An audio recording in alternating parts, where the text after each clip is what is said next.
orasyon para hindi ka multuhin. Sa liwanag ng kataas-taasan, ako'y napapaloob sa kapayapaan.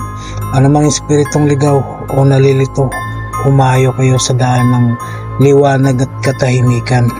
Hindi ako sa inyo at ako'y hindi sa akin. Sa ngalan ng liwanag at kapayapaan, ang tahanan kong ito ay maging banal at ligtas. Amen.